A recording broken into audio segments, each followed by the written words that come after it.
ٹھیک ہے، اگر تم نے جانا ہے تو جاؤ، لیکن بعد میں اگر تمہارے ساتھ بھی یہی سب کچھ ہوا تو مجھ سے شکایت مت کرنا۔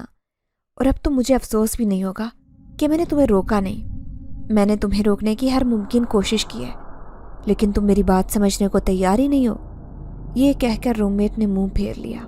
میں جلدی سے اس کے گلے لگ گئی اور اسے تسلی دیتے ہوئے کہنے لگی، میری پیاری بہن، تم فکر ہی مت کرو، ایسا کچھ نہیں ہوگا۔ اور جہاں تک تمہاری اس کہانی کا سوال ہے تو میں تمہیں ایک مشورہ دیتی ہوں، یہ کہانی تم کسی ڈائجسٹ میں چھپوا دو، میں گارنٹی سے کہتی ہوں یہ بہت ہی اچھی مشہور ہو جائے گی۔ یہ کہہ کر میں جلدی سے اس سے دور ہٹی کیونکہ وہ مجھے مارنے کو دوڑی تھی۔ اس کے بعد میں نے سامان اٹھایا اور کمرے سے نکل گئی۔ میں ہاسٹل کے دروازے تک پہنچی تھی جب مجھے اپنے پیچھے وارڈن کی آواز سنائی دی۔ میں نے پلٹ کر دیکھا تو وہاں پر وارڈن مجھے سرخ نظروں سے دیکھ رہے تھے۔ اس وقت اس کی حالت بہت ہی عجیب لگ رہی تھی، مجھے تو وہ ویسے بھی بہت زہر لگ رہی تھی۔ میں تمہیں روکنا تو نہیں چاہتی، لیکن تمہیں اتنا ضرور بتانا چاہتی ہوں کہ تم غصے میں آ کر اپنا نقصان کرنے جا رہی ہو لڑکی۔ آپ کو میرے نقصان کی فکر کرنے کی کوئی ضرورت نہیں ہے۔ اگر کوئی نقصان ہوا بھی تو میں اسے بھر لوں گی، آپ فکر مت کریں اور نہ ہی ٹینشن لیں کہ میں آپ کے پاس واپس آؤں گی۔ یہ کہہ کر میں ہاسٹل سے باہر نکل آئی۔ باہر ٹھنڈی ہوا نے میرا استقبال کیا۔ مجھے شدت سے اپنی غلطی کا احساس ہوا کہ مجھے کوئی موٹا کوٹ پہننا چاہیے تھا۔ آج سردی میری سوچ سے بھی زیادہ تھی۔ اس وقت میں نے ہلکی سی شال اوڑھ رکھی تھی جبکہ ایک پتلی سی سویٹر پہنی تھی۔ کوٹ بھی اس وقت میرے بیگ میں موجود تھا، لیکن میں بیگ کو یہاں پر کھول نہیں سکتی تھی، پہلے ہی مجھے بہت دیر ہو چکی تھی۔ میں جلد سے جلد اسٹیشن پر پہنچنا چاہتی تھی۔ میں نے اپنی روم میٹ کو یہ تو کہہ دیا تھا کہ میں کسی بھی چیز سے نہیں ڈرتی اور اسٹیشن بھی میں آتی جاتی رہتی ہوں، لیکن اب مجھے واقعی ڈر لگنے لگا۔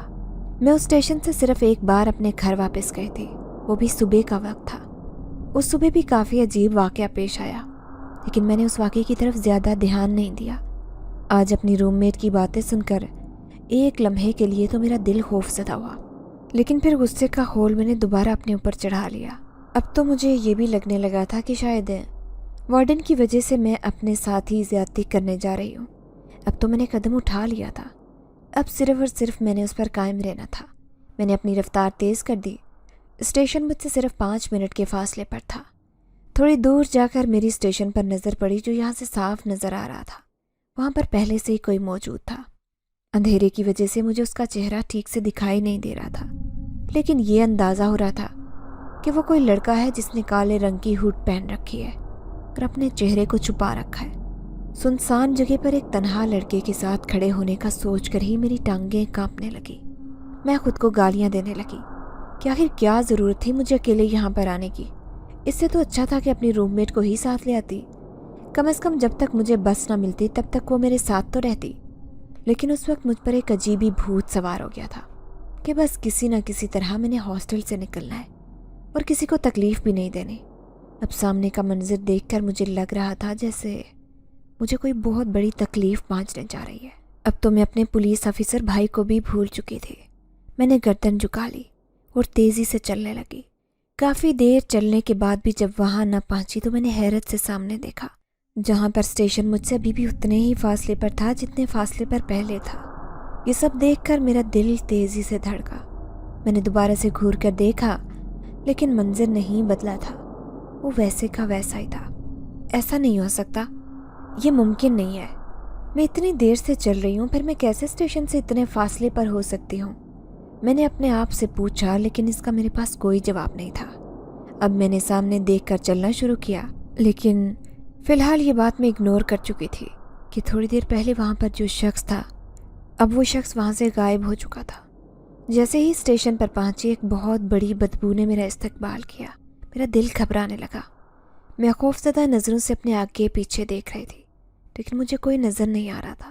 اس کے باوجود مجھے وہاں پر کسی کی موجودگی کا احساس ہو رہا تھا۔ مجھے اپنی روم میٹ کی باتیں شدت سے یاد آ رہی تھی اور شدت سے اپنی غلطی کا احساس ہو رہا تھا۔ مجھے وہاں پر کھڑے تھوڑی دیر ہی گزری تھی جب مجھے اپنے نام کی پکار سنائی دی۔ میں حیرانگی سے چاروں طرف دیکھنے لگی اور سوچنے لگی کہ آخر یہاں پر ایسا کون ہو سکتا ہے جسے میرا نام پتا ہو۔ اس کے ساتھ ہی میرا دل بھی تیزی سے دھڑک رہا تھا۔ اچانک ہی مجھے اپنے پیچھے کسی کی موجودگی کا احساس ہوا۔ میں نے پیچھے پلٹ کر دیکھا تو وہاں پر ایک لڑکا کھڑا تھا جس نے کالے رنگ کی ہوڈ پہنی تھی۔ یہی وہ لڑکا تھا جسے میں نے تھوڑی دیر پہلے دور سے دیکھا تھا، لیکن جب میں یہاں پہنچی تو تب یہ یہاں سے غائب ہو گیا تھا۔ اب دوبارہ سے وہ ایک دم وہاں پر آ گیا تھا۔ جیسے ہی اس نے اپنے ہوڈ کی ٹوپی پیچھے کی، میری نظر اس کے چہرے پر پڑی۔ وہ ایک بہت ہی خوبصورت لڑکا تھا۔ اس سے زیادہ خوبصورت لڑکا میں نے اپنی ساری زندگی میں نہیں دیکھا۔ مجھے دیکھ کر وہ پراسرار انداز میں مسکرانے لگا اور کہنے لگا، جب کوئی آپ کو کسی بات سے منع کرتا ہے تو ضد نہیں پکڑ لیتے، بلکہ اس کی بات مان لیتے ہیں۔ بعد میں انسان بہت سی مشکلات میں پھنس جاتا ہے، ایسی مشکلات جن سے نکلنا مشکل ہی نہیں ناممکن ہو جاتا ہے۔ وہ بغیر کوئی تمہید باندھے مجھے تھوڑی دیر پہلے کا قصہ سنا رہا تھا اور تھوڑی دیر پہلے کا حوالہ دے رہا تھا۔ میں حیران ہو گئی اور سوچنے لگی کہ اسے کیسے معلوم کہ کسی نے مجھے یہاں آنے سے منع کیا ہے۔ میں اس سے یہ بھی پوچھنا چاہتی تھی کہ تمہیں میرا نام کیسے معلوم، لیکن یہ بات میرے منہ سے نکل ہی نہیں رہی تھی۔ میں چاہ کر بھی یہ الفاظ ادا نہیں کر پا رہی تھی۔ میں شدید بے بس محسوس کر رہی تھی۔ تھوڑی دیر بعد وہ کہنے لگا، تم انسان بہت بے وقوف ہوتے ہو، اس سے بڑھ کر تم لوگ بہت بے بس ہوتے ہو۔ تم جان بوجھ کر خود کو مشکلات میں پھنسا لیتے ہو۔ بے بسی سے اب میری آنکھوں سے آنسو بہنے لگے کیونکہ میں کچھ بھی بول نہیں پا رہی تھی۔ اس کے بعد وہ میرے قریب کھڑا ہو گیا اور سامنے کی طرف دیکھنے لگا۔ مجھ میں اتنی ہمت نہیں تھی کہ میں اپنے جسم کو حرکت دے پاتی۔ اسے وہاں پر کھڑے ہوئے تھوڑی دیر گزری تھی جب میری نظر اچانک ایک بس پر پڑی جو دور سے آ رہی تھی۔ بس کو دیکھ کر میں نے شکر کا سانس لیا اور ارادہ کیا کہ جلدی سے اس بس پر سوار ہو جاؤں گی۔ جیسے ہی بس میرے قریب آ کر رکی تو اچانک ہی میرے جسم کو جھٹکا لگا۔ میرا وجود جلدی سے آزاد ہو گیا۔ میں بس کی طرف بڑھنے لگی جب مجھے دوبارہ اس کی آواز سنائی دی۔ جلد بازی میں انسان بہت سی چیزوں کو نظر انداز کر دیتا ہے، لہٰذا اجنبی جگہوں پر اجنبی لوگوں سے اور اجنبی چیزوں سے انسانوں کو پرہیز کرنا چاہیے۔ کسی پر یقین کرنا صرف اور صرف بے وقوفی ہے۔ مجھے لگ رہا تھا یہ کوئی پاگل نفسیاتی انسان ہے۔ اسی وجہ سے میں نے فیصلہ کیا کہ مزید اس کی کوئی بات نہیں سنوں گی۔ میں جلدی سے بس پر سوار ہو گئی۔ میں جو سوچ رہی تھی میری اس سے جان چھوٹ گئی، لیکن میں نہیں جانتی تھی کہ وہ میرے پیچھے ہی بس پر چڑھ جائے گا، میرے قریب ہی آ کر بیٹھے گا۔ اسے وہاں بیٹھے دیکھ کر میں ڈرائیور کو آواز دینے لگی کہ اسے یہاں سے اٹھاؤ، لیکن اس سے پہلے ہی وہ وہاں سے غائب ہو گیا۔ اپنی آنکھوں سے یہ منظر دیکھ کر مجھے لگا کہ میرے قدموں کے نیچے سے زمین نکل گئی ہے۔ میرا دل تیزی سے دھڑکنے لگا۔ میرا پورا جسم پسینے میں شرابور ہو چکا تھا۔ اس قدر شدید سردی میں بھی میرے کپڑے پسینے سے بھیگے ہوئے تھے، اور میرے خوف میں اضافہ تو اس وقت ہوا جب میں نے دیکھا کہ پوری بس میں میرے علاوہ اور کوئی لڑکی نہیں تھی، جبکہ ڈرائیور مسلسل شیشے میں مجھے دیکھ کے جا رہا تھا۔ اس کی آنکھیں بہت عجیب و غریب تھی اور اس کے چہرے پر ایک منحوسیت پھیلی تھی۔ میرا دل کیا کہ میں رونا شروع کر دوں۔ میں نے سوچا کہ اسے بولتی ہوں کہ مجھے یہیں پر اتار دے، لیکن اس وقت جس راستے پر چل رہی تھی میں اس راستے سے انجان تھی، بلکہ میں تو حیران ہو رہی تھی کہ آخر یہ کون سا راستہ ہے، میں یہاں پر پہلے کیوں نہیں آئی۔ پھر مجھے یوں لگا کہ شاید مجھے اغوا کیا جا رہا ہے۔ یہ خیال آتے ہی میں نے جلدی سے موبائل نکالا اور بھائی کو کال ملانے لگی، لیکن یہ دیکھ کر میں حیران رہ گئی کہ موبائل میں سروس ہی نہیں تھی، بلکہ میری سم ہی کام نہیں کر رہی تھی۔ ایسا پہلے کبھی بھی نہیں ہوا تھا۔ یہ پورا علاقہ بہت کمرشل تھا اور یہاں پر ایک لمحے کے لیے بھی سروس غائب نہیں ہوتی تھی۔ اگر کبھی غائب ہو جاتی تو لوگ واویلا مچا دیتے تھے۔ میں نے 10 منٹ تک سروس واپس آنے کا انتظار کیا، لیکن جب سروس واپس نہیں آئی تو میں نے خود ہی ڈرائیور سے بات کرنے کا فیصلہ کیا۔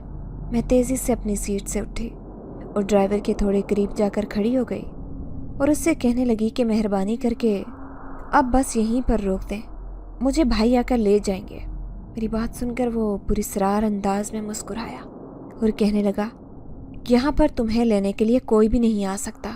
اس کی بات سن کر میرا دل تیزی سے دھڑکا۔ میں اسے پوچھنا چاہتی تھی کہ آپ ایسا کیوں کہہ رہے ہیں، لیکن میں پوچھ نہیں سکی۔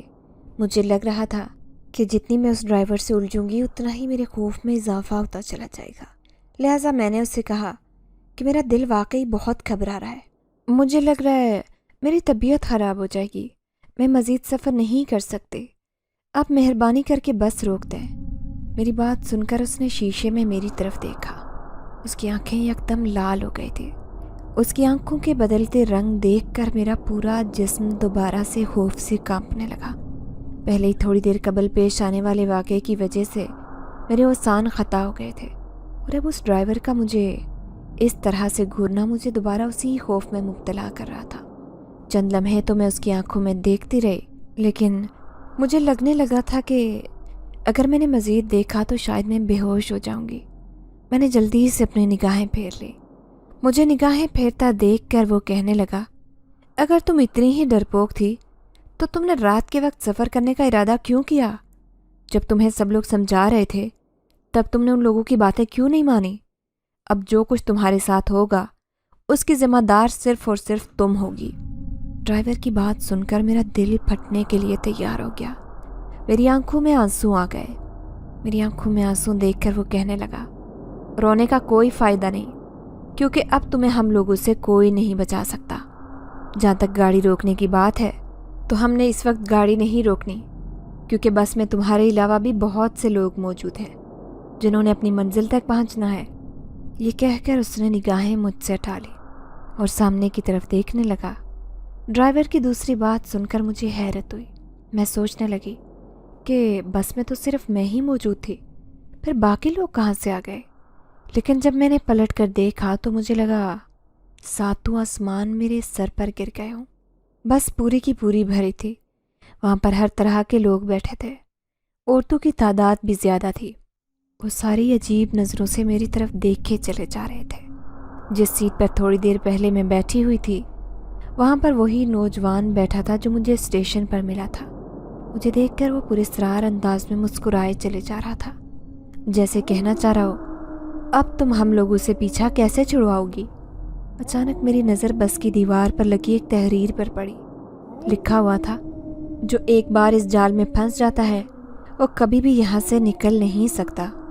میں اسی حالت میں وہیں کھڑی تھی، سمجھ نہیں آ رہا تھا کہ کیا کروں۔ نہ جانے میرے دل میں کیا آیا۔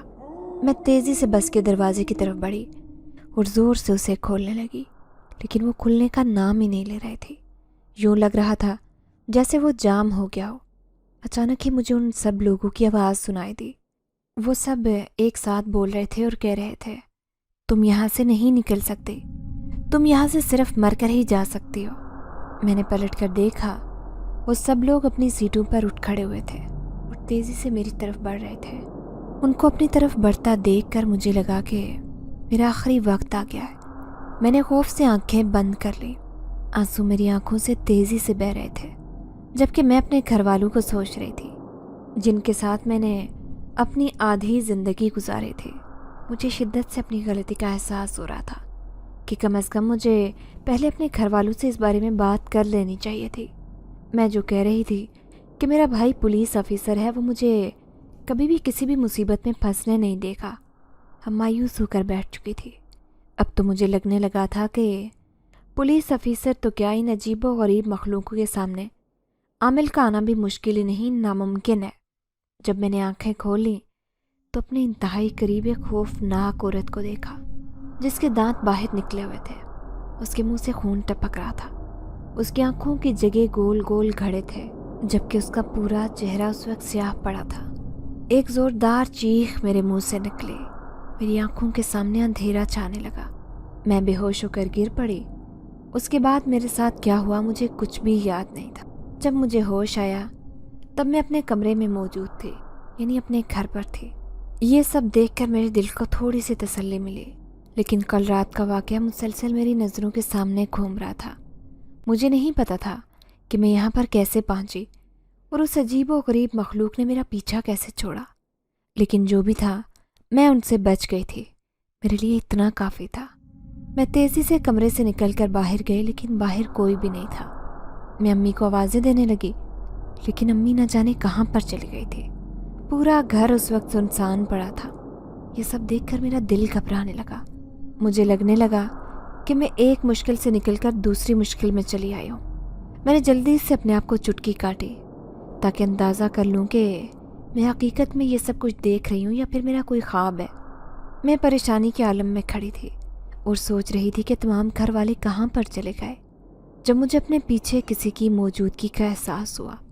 میں نے پلٹ کر دیکھا تو وہاں پر امی کھڑی تھی۔ مجھے دیکھ کر مسکرا رہے تھے، لیکن ان کی مسکراہٹ بہت عجیب تھی۔ یوں لگ رہا تھا وہ جان بوجھ کر مسکرانے کی کوشش کر رہی ہوں۔ مجھے ان کی آنکھیں بھی مردہ لگ رہی تھی، جبکہ میری امی کی آنکھیں پورے خاندان میں اپنی خوبصورتی اور زندہ دلی کی وجہ سے مشہور تھے۔ امی کی یہ حالت دیکھ کر مجھے شدت سے کچھ غلط ہونے کا احساس ہوا۔ میں نے پوچھا، امی آپ کو کیا ہو گیا ہے؟ آپ کی طبیعت تو ٹھیک ہے؟ میری بات سن کر امی نے جلدی سے سر ہلایا اور مجھے تسلی دیتے ہوئے کہنے لگی، بیٹا میں تو بالکل ٹھیک ہوں، تم بتاؤ تمہارا کیا حال ہے؟ انہوں نے مجھے مزید بتایا کہ میں 2 دن سے بے ہوش تھی۔ 2 دن پہلے میں انہیں گھر کے دروازے کے سامنے پڑی ملے تھے۔ میری حالت بہت عجیب تھی، جسے دیکھ کر گھر والے پریشان ہو گئے، سوچنے لگے کہ شاید میرے ساتھ کچھ غلط پیش آیا ہے، لیکن ڈاکٹر سے ٹیسٹ کروانے کے بعد پتہ چلا کہ سب کچھ نارمل تھا۔ امی نے مزید کہا کہ میں تمہارے ہوش میں آنے کا انتظار کر رہی تھی تاکہ تم سے پوچھ سکوں کہ تمہارے ساتھ کیا ہوا تھا۔ امی کی بات سن کر 2 دن پہلے والا واقعہ میری نظروں کے سامنے گھومنے لگا اور میں امی کو کہنے لگی کہ اب سوچ بھی نہیں سکتی کہ میرے ساتھ بہت ہی عجیب و غریب واقعہ پیش آیا ہے۔ یہ کہہ کر میں نے امی کی طرف دیکھا تو ان کی آنکھیں عجیب سے انداز میں چمکی۔ یہ چمک بہت ہی چبھنے والی تھی۔ میرے دل میں یکدم ہی دہشت بھر گئی۔ میں چاہ کر بھی وہ الفاظ ادا نہیں کر پا رہی تھی جو میں کرنا چاہتی تھی۔ میری یہ حالت دیکھ کر امی نے اپنا ہاتھ میرے کندھے پر رکھا جیسے مجھے تسلی دی ہو، لیکن امی کا ہاتھ اس قدر گرم تھا کہ مجھے اپنا کندھا جلتا ہوا محسوس ہوا۔ میں تیزی سے پیچھے ہوئی اور دوبارہ امی کی طرف غور سے دیکھنے لگی۔ یوں لگ رہا تھا جیسے وہ میری امی کے روپ میں کوئی اور ہی مخلوق ہو۔ لیکن جب اس نے قرآن کی چند آیات پڑھ کر اونچی اونچی آواز میں میرے اوپر پھونکی تو مجھے اپنا شک دور ہوتا نظر آیا۔ میں دوبارہ سے امی کے پاس بیٹھ گئی اور انہیں کہنے لگی کہ چند دن پہلے ہی رات جب میں واپس آ رہی تھی تب میں ایک عجیب و غریب بس میں چڑھ گئی جہاں پر عجیب و غریب مخلوق پہلے سے سوار تھی۔ وہ تمام لوگ یہ جنات تھے۔ مجھے بعد میں اس چیز کے بارے میں معلوم ہوا۔ پھر وہ اچانک ہی میری طرف بڑھنے لگے۔ بے ہوش ہونے سے پہلے میں نے بہت ہی خوفناک عورت کو دیکھا تھا۔ اس کے بعد میرے ساتھ کیا ہوا مجھے کچھ بھی یاد نہیں۔ میری بات سن کر امی نے چند لمحے میرے چہرے کی طرف دیکھا، پھر عجیب سے انداز میں ہنسنے لگی۔ ان کو یوں ہنستا دیکھ کر مجھے بہت حیرت ہوئی، کیونکہ امی کبھی کسی کا مذاق نہیں بناتی تھی۔ یہ زندگی میں پہلی بار تھا کہ اپنی بیٹی کا مذاق بنا رہی تھی۔ مجھے تھوڑا سا برا محسوس ہوا، لیکن پھر امی کے بولنے کا انتظار کرنے لگی، لیکن امی منہ سے ایک لفظ بھی ادا نہیں کر رہی تھی اور ہنسے چلی جا رہی تھی۔ ان کا چہرہ مجھے لگ رہا تھا کہ تھوڑی دیر بعد ہی بگڑ جائے گا۔ پھر وہ جلدی سے خاموش ہو گئی اور سنجیدگی سے میری طرف دیکھتے ہوئے کہنے لگی، بیٹا میں نے تمہیں کتنی بار کہا ہے کہ میرے سامنے جھوٹی کہانیاں مت بنایا کرو، اور نہ ہی مجھے ایسی کہانیوں پر یقین ہے۔ جو بات تم مجھے بتا رہی ہو یہ ممکن ہی نہیں، ایسا تو ہو ہی نہیں سکتا، لہٰذا جو سچ ہے مجھے وہ بتاؤ۔ امی کی بات سن کر مجھے صدمہ پہنچا، کیونکہ میری امی ہی تھی جو سب سے زیادہ جنات کا یقین کرتی۔ وہ ہمیں ہمیشہ ہی ہدایت کرتی کہ چھت پر بال کھول کر مت جایا کرو، کیونکہ جنات عاشق ہو جاتے ہیں۔ اس کے علاوہ وہ مجھے سنسان جگہ پر ہنسنے سے بھی منع کرتے۔ رات کے وقت سفر کرنے پر بھی انہوں نے مجھے ٹوکا ہوا تھا، لیکن اس دن مجھ سے غلطی ہو گئی تھی، جس کا خمیازہ مجھے لگ رہا تھا کہ مجھے ساری زندگی بھگتنا پڑے گا۔ یہ کہہ کر وہ میرے قریب سے اٹھ کر چلی گئی۔ میں انہیں روکنا چاہ رہی تھی، لیکن میں چاہ کر بھی کچھ نہیں بول پا رہی تھی۔ ان کے جانے کے بعد میرے جسم کو ایک جھٹکا لگا، جیسے کسی نے میرا جسم آزاد کر دیا ہو۔ بالکل ایسا ہی میرے ساتھ تب ہوا تھا جب میرے ساتھ وہ اجنبی لڑکا آ کر کھڑا ہوا تھا۔ اس کے جانے کے فوراً بعد ہی میرا جسم آزاد ہو گیا تھا۔ میں نے دوبارہ اپنی امی کی پشت کی طرف دیکھا۔ مجھے واقعی وہ اپنی ماں نہیں لگ رہی تھی، بلکہ کوئی اور ہی مخلوق لگ رہی تھی۔ مجھے اس پر شک ہونے لگا، کیونکہ وہ کوئی بھی ایسی بات نہیں کر رہی تھی جو میری امی مجھ سے کرتی تھی، اور اس کا برتاؤ بھی میری امی سے مختلف تھا۔ صرف اس کی شکل ہی تھی جو میری امی سے ملتے تھے، یا پھر اس کی آواز ہی تھی جو میری امی کے ہونے کا پتہ دیتی تھی۔ مجھے وہاں پر بیٹھے تھوڑی دیر ہی گزری تھی جب مجھے اچانک اپنے چہرے پر کسی کی نظروں کی تپش کا احساس ہونے لگا۔ میں نے پلٹ کر دیکھا، وہاں پر میرا بھائی کھڑا تھا۔ وہ بھی عجیب و غریب نظروں سے مجھے دیکھ کے جا رہا تھا۔ جس انداز میں وہ چل رہا تھا، یوں لگ رہا تھا جیسے وہ کوئی روبوٹ ہو۔ جبکہ میرا بھائی ایسا نہیں تھا. وہ بہت ہی ہنسمکھ تھا. ایک لمحے کے لیے بھی وہ ایک جگہ پر ٹک کر نہیں بیٹھ سکتا تھا. اسے اچھلنے کودنے کی بہت عادت تھی. ابھی اس کو اس حالت میں دیکھ کر مجھے اپنا شک یقین میں بدلتا محسوس ہونے لگا. میں وہاں سے نکلنے ہی لگی جب اس نے مجھے روک لیا. اس کی آواز بہت ہی عجیب و غریب تھی. میں رک گئی اور خوفزدہ نظروں سے اس کی طرف دیکھنے لگی. جیسے جیسے وہ میرے قریب بڑھتا جا رہا تھا ویسے ویسے مجھے اپنے جسم پر آگ کی تپش کا احساس ہوتا چلا جا رہا تھا. وہ میرے قریب آ کر رکا تو میرا چہرہ گرمی سے جھلسنے لگا. مجھے شدید تکلیف کا احساس ہو رہا تھا. اس نے میری آنکھوں میں آنکھیں ڈالیں اور بہت ہی عجیب انداز میں کہنے لگا، تم خوبصورت ہو، اسی وجہ سے ہم نے تمہیں یہاں پر رہنے دیا ہے. اگر تم خوبصورت نہ ہوتی تو ہم کب کا تمہارا کام تمام کر دیتے. یہ کہہ کر وہ میرے قریب رکا نہیں بلکہ تیزی سے سائیڈ والے کمرے میں چلا گیا. لیکن میں نے اسے کمرے میں داخل ہوتے نہیں دیکھا. مجھے یوں محسوس ہوا جیسے وہ کمرے کے دروازے پر ہی غائب ہو گیا ہو. اب مجھ میں مزید ہمت نہیں تھی کہ سب کچھ برداشت کروں. تیزی سے گھر سے باہر نکل گئی اور اپنی خالہ کے گھر کی طرف جانے لگی جو ہمارے گھر سے تھوڑے فاصلے پر تھا. ایک خالہ ہی تھی جو میری بات کا یقین کر سکتی تھی. میں خالہ کو اپنے اوپر بیتی ہوئی داستان سنانے کا ارادہ کر ہی رہی تھی. میں ان کے گھر سے تھوڑے فاصلے پر موجود تھی جب وہ مجھے اپنے گھر کے باہر کنویں کے قریب بیٹھی نظر آئی. انہوں نے اپنا سر دونوں ہاتھوں میں گرایا تھا. وہ اس وقت پریشان لگ رہی تھی. اپنی خالہ کو اس حالت میں بیٹھا دیکھ کر مجھے بھی پریشانی ہونے لگی. پھر میں نے سوچا کہ شاید یہ میری وجہ سے پریشان ہے کیونکہ فی الوقت صرف میں ہی تھی جس کا مسئلہ بنا تھا. یہی سب پوچھنے کے لیے میں تیزی سے خالہ کے پاس گئی. میں نے انہیں آواز دی لیکن انہوں نے مجھے کوئی جواب نہیں دیا. میں نے انہیں دوسری بار پکارا تو اس بار بھی انہوں نے کوئی رسپانس نہیں دیا. تیسری بار جب میں نے ان کے کندھے کو ہلایا تو انہوں نے اپنا سر اٹھایا لیکن ان کے چہرے کو دیکھ کر یوں لگا جیسے ساتوں آسمان میرے سر پر گر گئے ہوں. وہ میری خالہ نہیں تھی بلکہ وہ تو کوئی عجیب و غریب ڈراؤنی مخلوق تھی. یہ تو اس عورت سے بھی ڈراؤنی تھی جسے میں نے بس میں دیکھا تھا. ایک زوردار چیخ میرے منہ سے نکلے. میں اونچی آواز میں چلانے لگی. مجھے چلاتا دیکھ کر وہ عجیب و غریب مخلوق انتہائی غصے سے بولی، اگر تم نے 2 منٹ کے اندر اندر اپنا منہ بند نہیں کیا تو میں تمہاری گردن تمہارے تن سے جدا کر کے اس کنویں میں پھینک دوں گی. اس نے بہت غصے سے یہ الفاظ کہے تھے. پہلے اس کا چہرہ اور اس کی خوفناک آواز سن کر میرا پورا جسم خوف سے کانپنے لگا. میں تیزی سے وہاں سے ہٹی اور بھاگنے لگی. لیکن یہ دیکھ کر تمہیں پریشان ہو گئی کہ میں جتنا بھاگنے کی کوشش کر رہی تھی اتنا ہی اس کے قریب ہوتی جا رہی تھی. تھک کر میں اپنی جگہ پر ہی رک گئی. وہ عورت جلدی سے اٹھی اور میرے پاس آ کر کہنے لگی، اگر تم میرے علاوہ کسی اور کے پاس جا کر اس انداز میں چلائی تو وہ تمہیں اس دنیا سے بہت دور پھینک دے گا جہاں سے تمہارا آنا مشکل ہی نہیں ناممکن ہو جائے گا. میں نے آنکھوں میں آنسو بھر کر اس عورت کی طرف دیکھا. وہ عورت چند لمحے میری طرف دیکھتی رہی پھر میرے چہرے پر پیار سے ہاتھ پھیر کر کہنے لگی، بچے یہ سب تمہاری اپنی غلطی کی وجہ سے ہو رہا ہے. اگر تم رات کے وقت اس بس پر چڑھنے کی غلطی نہ کرتی تو تمہارے ساتھ یہ سب کبھی نہ ہوتا. یہ کہہ کر وہ جانے کہاں غائب ہو گئی تھی. اب اس کنویں کے پاس اکیلی میں کھڑی تھی اور سمجھنے کی کوشش کر رہی تھی کہ آخر میرے ساتھ یہ سب کیا ہو رہا ہے.